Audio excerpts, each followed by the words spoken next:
welcome to another gameplay review on the Virkayu gameplay channel. And in this one we have Graves Jungle, because for some reason Riot have decided that he shall rule the galaxy of junglers for all time. I mean, this will be the 4th season in a row that this guy destroys, dismantles, objectifies, insults, invades, and infests our jungle by taking our camps, and then controls his camps, and then the map, and then I try to find a really long, juicy Graves game. In Korea specifically, but also any other region, this champion in the moment is just as strong as he's ever been. Now, we have placed some wards here, and as the Graves copium addicts will kind of try and contest this point, 48% win rate, the champion is still absolutely busted, because he's one of those champions that, for the general population, the jump pop, he's not that good, right? 48%, you don't play him because he's difficult to play. The jungle knowledge and mechanical knowledge and, the DPS knowledge and burst knowledge and the gold drinker builds and knowing everything about this champion, his pathing and the jungle and the matchups, that is a lot of information that players just don't have, as you would have seen the typical fleet footwork runes on your screen now. But in high elo, he's basically considered, he's a little bit easy because all he does is counter jungle and then run you over, because ranged plus this E reset cooldown plus, smoke screen. Really insane. And he can do this kind of stuff. I'm glad we have this kind of stuff, because we talked a lot about regular clears and so on, but it just doesn't really always work out the way we want to. And the cheese clears, these clears, which are not really cheese clears when they're done strategically, because the hacker would have started up here, and then you can see from the way he's pathing, he's going up, and Graves is just a little insect, a mosquito that knows exactly when to bite you when you're not looking, it's just the right timing. So he'll go ahead and do this and deny the Hecarim. At this point, the Hecarim, for example, here won't have, or does actually have vision of this, which means he can vertical, but that's good to note, actually.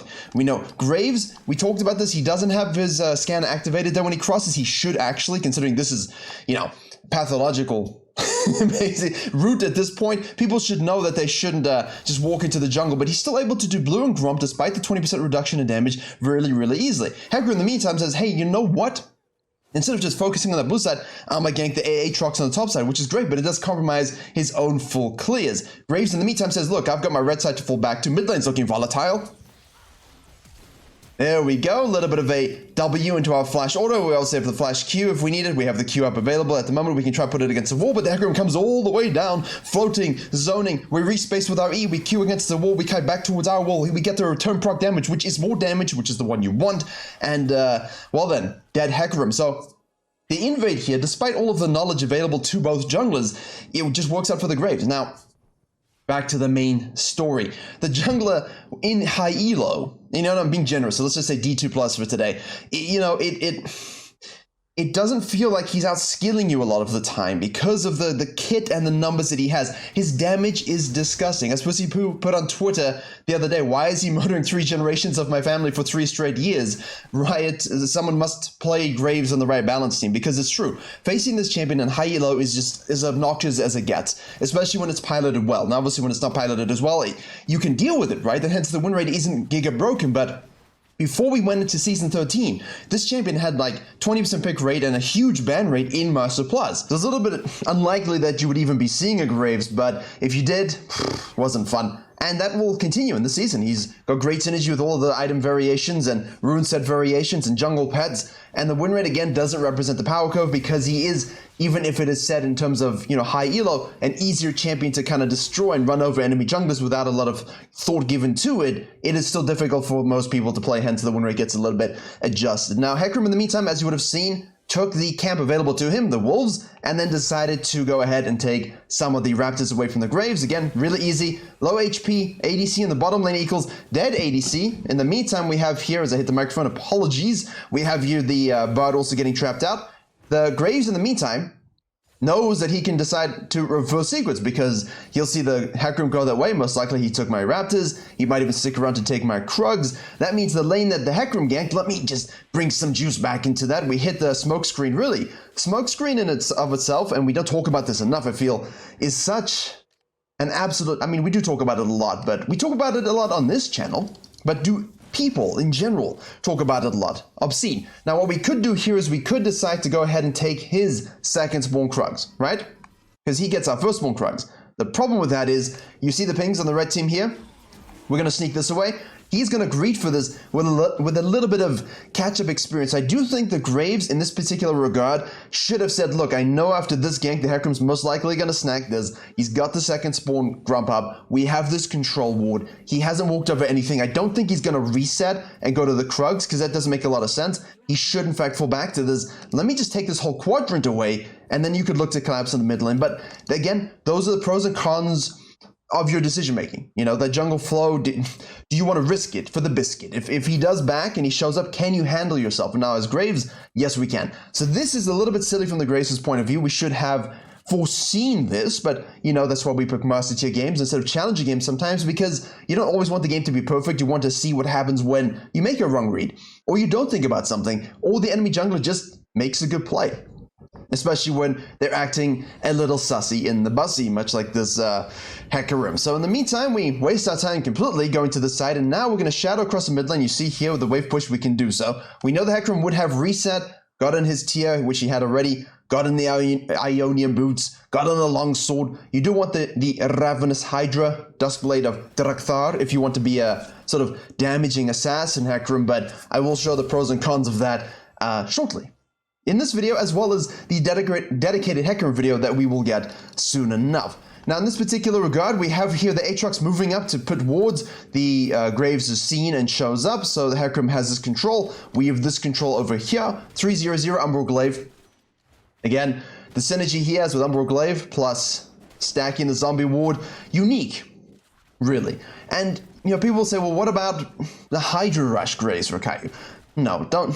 You can, yes, and it's great for mid, shield bow specifically. Again, we've seen that too. Like, he's got the Gold Drink, the Fleet, the Dark Harvest, the First Strike, plus the Strike Breaker situationally. Also the Hydra Tech, the Eclipse build is per normal. So whatever the game state, whatever the comp, Graves will have a way to itemize and build against it.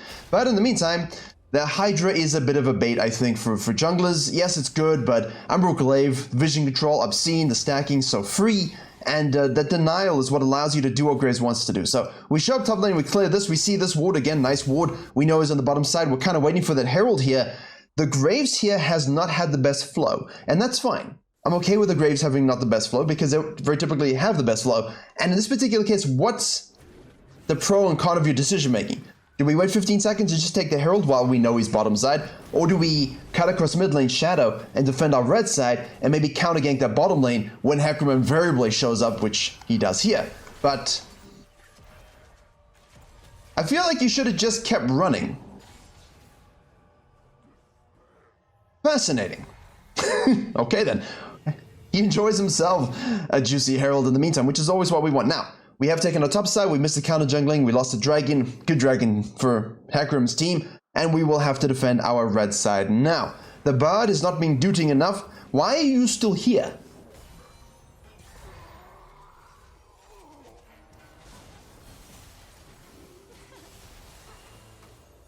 I was making a sussy joke, but now I don't think it's a joke. Anyway, Graves decides to show up and collapse, hits the smoke screen. RER's the wrong way. We do have the karma over the wall, annihilating the Doot Man. And in the meantime, the Lissandra's like, yes, plates, I enjoy 170 gold, extra cash money per. Increased resistances, don't really care. If no one's there to defend it, I will snack it up. The increased bonus gold plus experience from the Herald is Graves to enjoy, and now of course we can use it on the Herald as well. So good pressure. Always will trade that first Herald for that first dragon. I feel like that first dragon compromises you so much, and if you are against a Graves, a good Graves mind you, that whole red side quadrant here is probably gone, right? It's probably gone. So we do our Krugs, we do our red. We could look to Raptors into shadowing the mid lane and holding it, which maybe we should have done. There you go, Umbral Glaive working once more. And I do understand the compulsion here to maybe dive and use a Herald, but there was no real need to kind of float into the river at that stage. Raptors into holding mid should have been the play. Raptors, hold mid. He shows up here, you can collapse, or you can force him push. If Ari goes down or disappears, again, you do have the Herald play. The prior thing here from the Graves concerns me a little bit, but it is preseason and some people try to do silly things. Ooh, we go in and get the stun on the Ahri, whose ult cooldown should be a little higher. Hecarim decides to fly through everybody, and Graves shows you what I'm talking about. So, damage, slow and blindness, mobility, and effectively, I don't want to call it an execute on that ultimate, but sometimes it just really feels like, that's it, he outplayed me with combos and auto resets and spacing and the smoke screen, and he queued against the wall to get the short return, and then he just executed me with the ult from long range. And this is exactly it. So what do we have in the pocket here? We have 2,178 gold. We're 10 minutes in. The game was absolutely peak even. The Hecarim was not pathing well, and he was dying stupidly. The Graves was doing what Graves needed to do, but he wasn't pathing well. And then we just had a PvP 3 versus 3 fiesta mid lane, and he's able to completely dominate the situation because Graves, because range, because smokescreen, because ultimate, because E cooldown refresh, and because of everything he's done so far, giving him the Herald plus all of these plates. Now, in our pocket, we have 3,300 gold. This is a good example of Goblin gameplay. He had a lot of cash in pocket already, you know, but not enough to kind of reset and get full itemization. So he stuck it out to kind of shadow and clear and hold. Went for that fight once we saw the Hecarim. Hecarim goes bot lane immediately. You know, the Hecarim here looks like he's going for some full-on damage build. And again, we'll talk about the pros and cons, but you are squishy. You will get annihilated. And now he's very clearly over-pushing. Like, he gets the kill, but Graves is just gonna auto EQ nothing and then finish off with another auto, so that's standard stuff, basically. It's a zoning queue. Yeah, now we finished the Eclipse, we have the Emerald Glaive. Let's see. Do we want to Death Dance this particular game? Do we want to morph Mortiers? You can. Do you want to go Lord Doms? Do you want to go full-on Collector Crit? You can.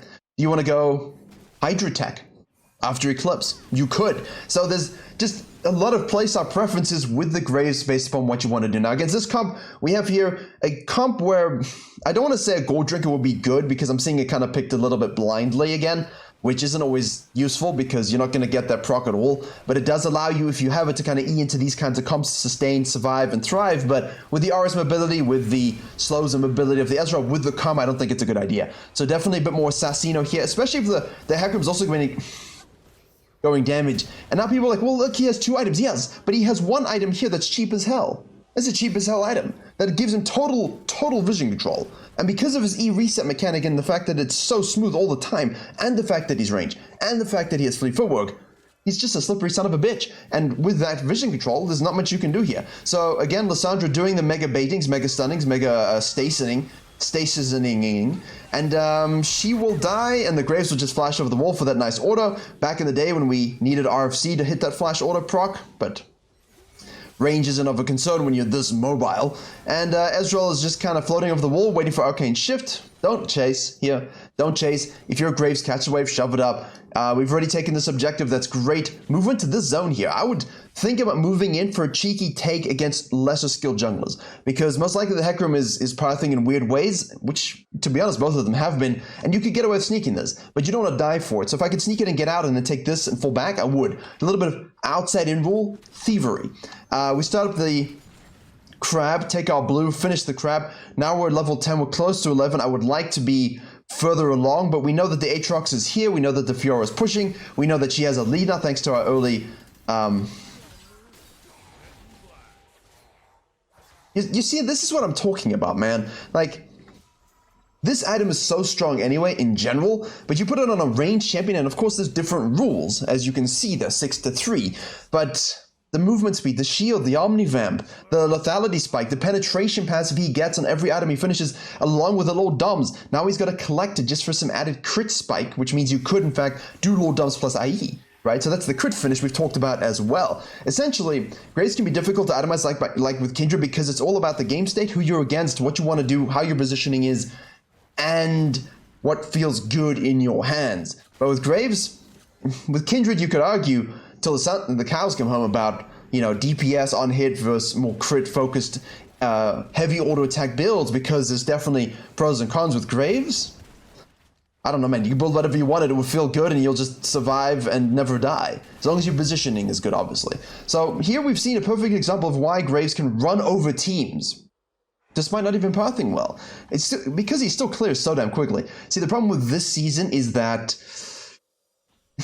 yes, weaker junglers who couldn't full clear can now full clear, but that's few and far between. Hey, a little bit of counter jungling into the mid lane. We're going to make sure we hit that E, we're going to hit that R, we're going to twirly whirly helicopter man and get 2 kills for our team. We have the Ravenous Hydra completed. That took a long time.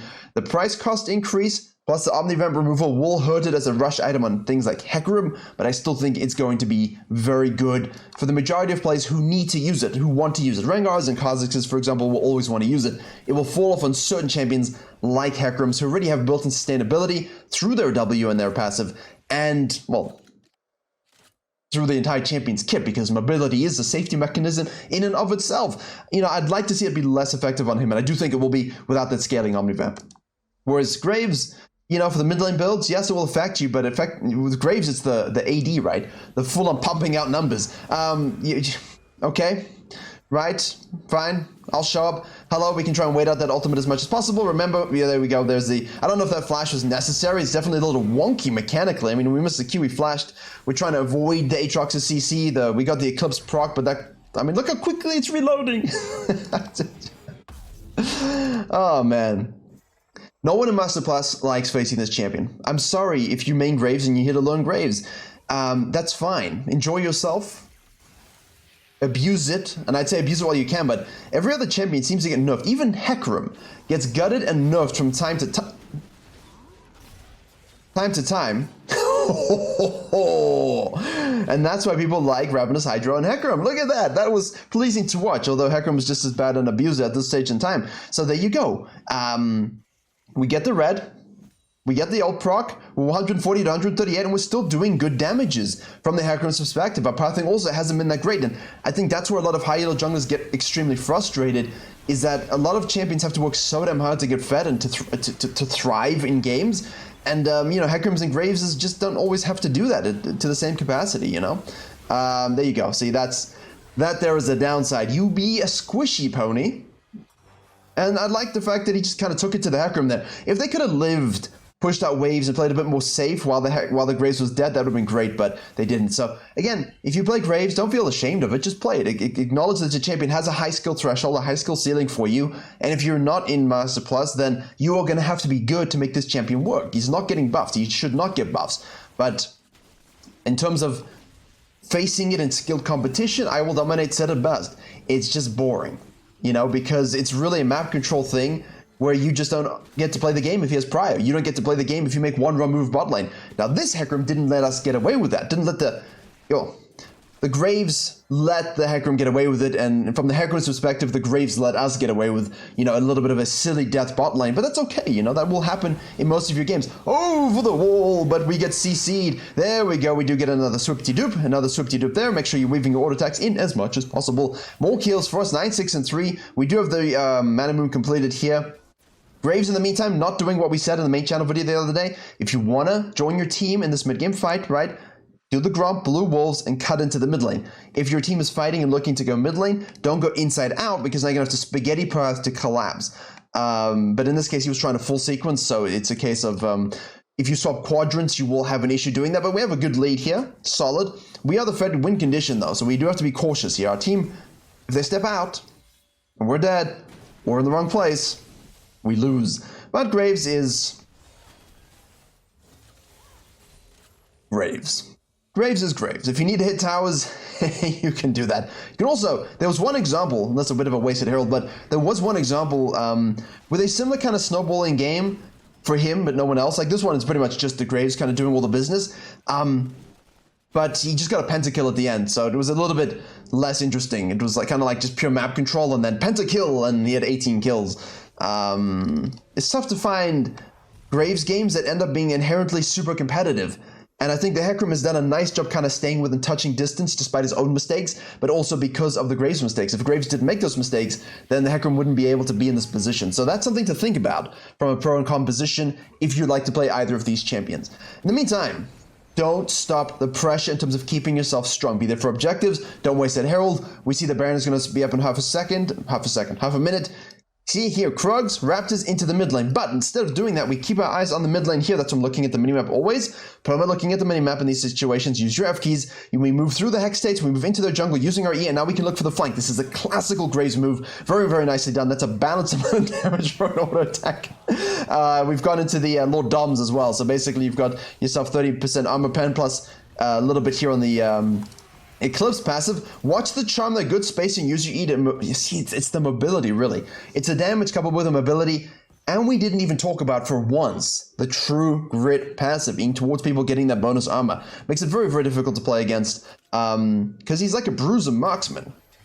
Why you be face checking? Oof.